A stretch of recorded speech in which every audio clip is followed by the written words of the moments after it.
Na Idade Média, por volta de 11 de novembro, acontecia o grande abate. Quase todo o rebanho de um ano era morto de uma vez só.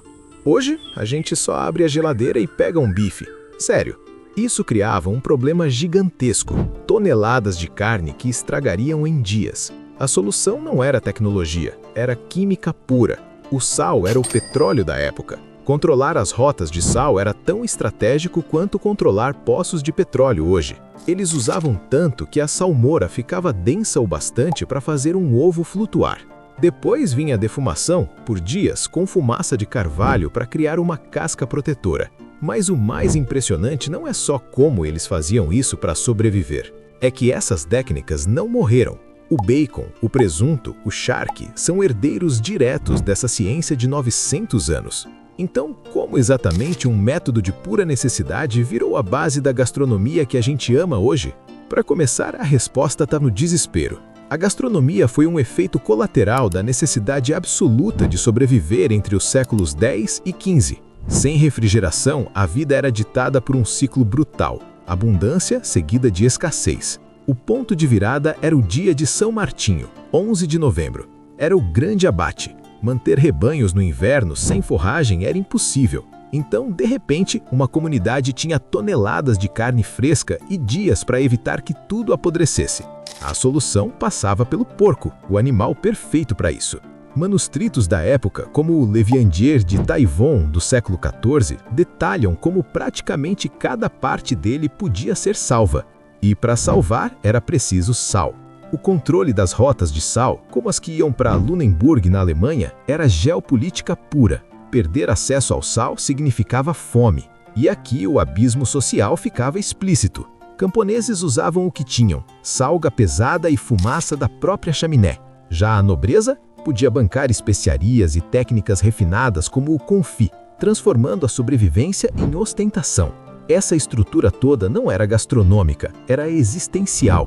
E a base de tudo era uma ciência simples. A salga era o pilar. A ciência por trás é a osmose. O sal puxa a umidade da carne e, mais importante, das bactérias. Sem água, os micro-organismos morrem. Simples assim.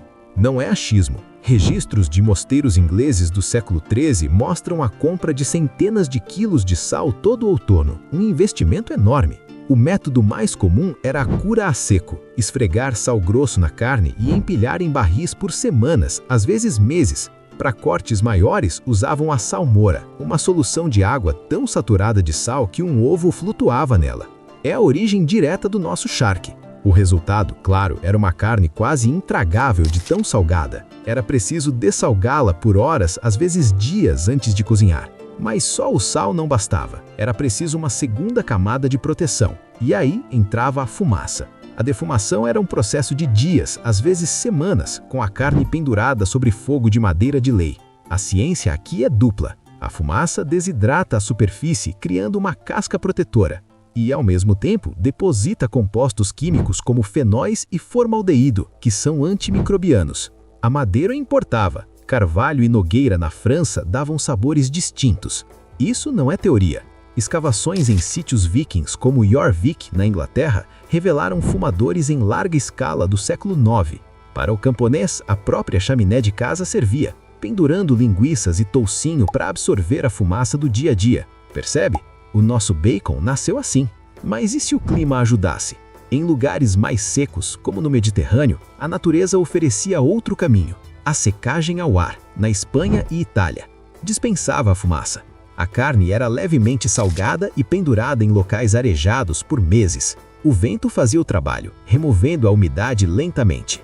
Documentos de mosteiros espanhóis do século XII já descreviam a produção de presuntos curados assim, um método que mal mudou em 900 anos. A paciência era tudo.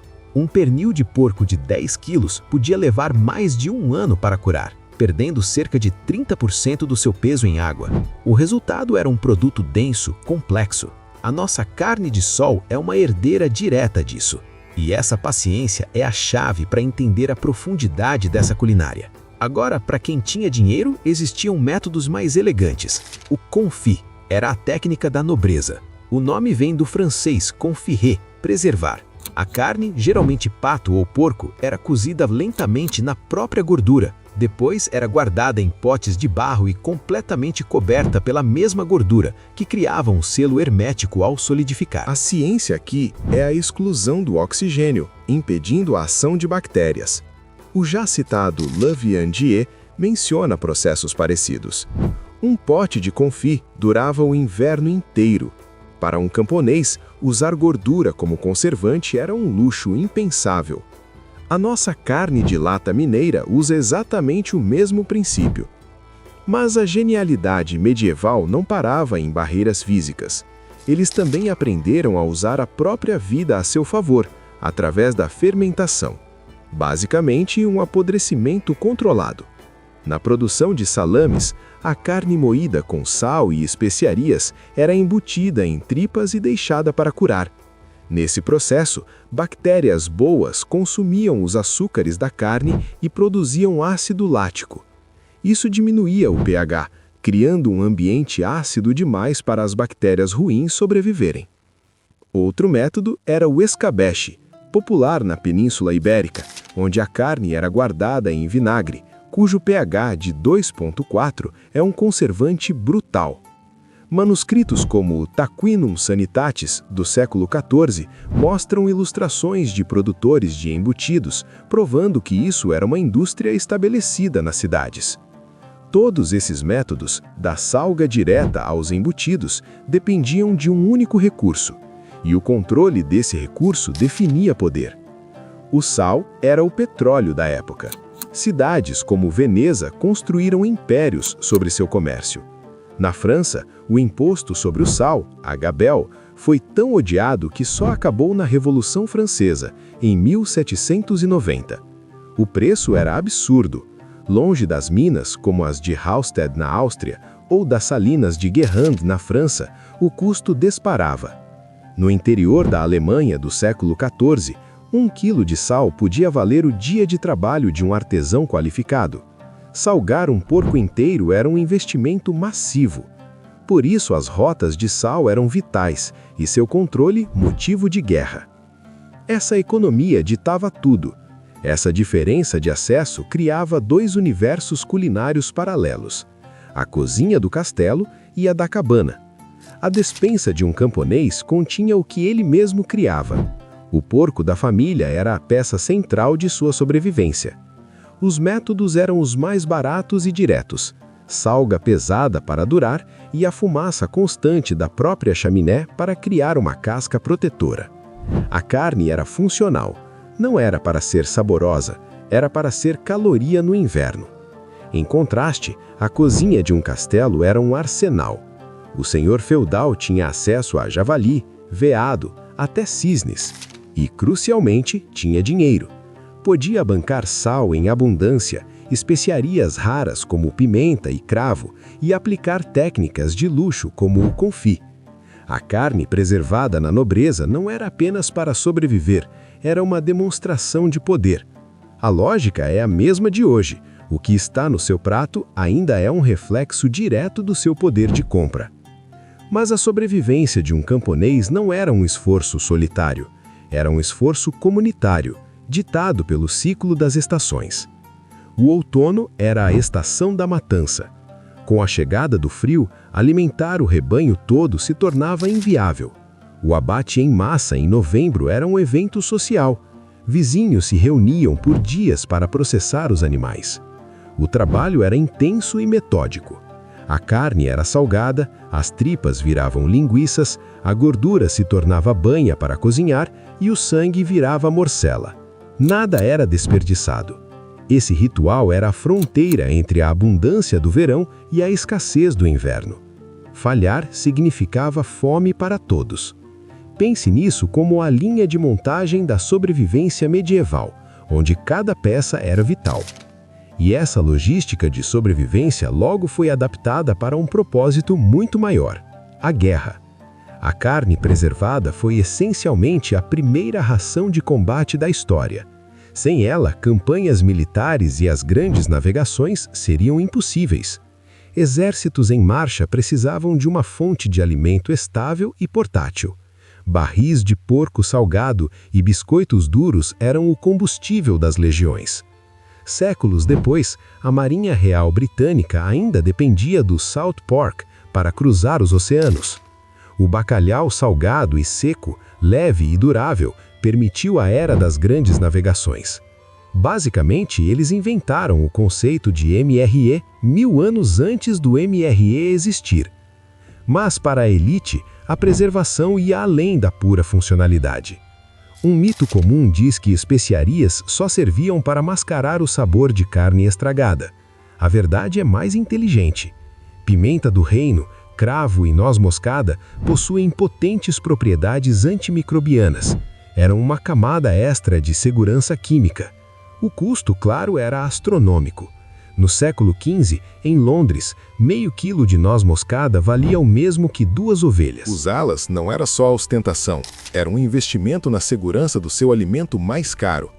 É o mesmo princípio dos conservantes naturais que a indústria alimentícia busca hoje. Mas mesmo com especiarias, o perigo era constante. A conservação era uma aposta, e a perda era a morte. O botulismo, causado por uma toxina em ambientes com pouco oxigênio, era um risco real em linguiças mal curadas ou um confite mal selado. Sem antídotos, pérma-se intensa. A triquinose, vinda de carne de porco mal processada, era outro fantasma. Eles não tinham microscópios. O olfato e a visão eram seus únicos laboratórios de segurança alimentar. Um erro de cálculo e uma família inteira podia desaparecer. Esse jogo de vida ou morte, no entanto, não era o mesmo em todo lugar. As práticas variavam drasticamente com o mapa. No norte da Europa, frio e úmido, a defumação e a salga pesada dominavam. A secagem ao ar era impossível. Já no clima quente e seco do Mediterrâneo, o vento fazia o trabalho, curando presuntos e salames ao ar livre. A gordura também mudava. Banha de porco no norte, azeite de oliva no sul. Essa é a origem da denominação de origem que vemos hoje. O terroir não se aplicava só ao vinho, mas também à carne curada. E todas essas variações, do norte ao sul, do camponês ao rei, não desapareceram. Elas são a base da charcutaria moderna. Cada vez que você come bacon, presunto de Parma, salame ou uma linguiça mineira, está provando o resultado direto dessa ciência medieval. A carne de sol do Nordeste, o charque do Sul, são herdeiros diretos. A ciência fundamental de remover água e controlar bactérias permanece idêntica. A diferença é que hoje temos refrigeração e microbiologia. O que era uma luta desesperada pela sobrevivência se transformou na arte que hoje celebramos no prato. E é fácil chamar isso de arte agora, do conforto das nossas cozinhas. Mas essa transformação não foi uma escolha gourmet. Foi uma adaptação brutal. A sobrevivência não tem tempo para a estética. Ela só exige que você continue vivo até a próxima estação. Não importa o gosto da carne. Essa é a nossa especialidade, não é? Pegar o desespero dos nossos ancestrais e transformá-lo em hobby de fim de semana. A luta diária contra o botulismo virou um workshop de charcutaria artesanal. O medo constante da fome virou um prato caro em um restaurante da moda. Hoje a gente enche o freezer com comida para meses. É o nosso ritual moderno de segurança. Mas a ironia é que, enquanto estocamos calorias, deixamos o conhecimento apodrecer. A habilidade de entender o porquê das coisas é a primeira a ser descartada quando a conveniência bate à porta. Falando em não deixar apodrecer, o algoritmo também tem suas estações ruins. Ele não entrega o que deveria. Para garantir que o próximo capítulo dessa história chegue até você, ative o sino. Ou deixe o conhecimento morfar no esquecimento. A escolha, como sempre, é sua. Afinal, a gastronomia é só a maquiagem que a gente passa no rosto da fome.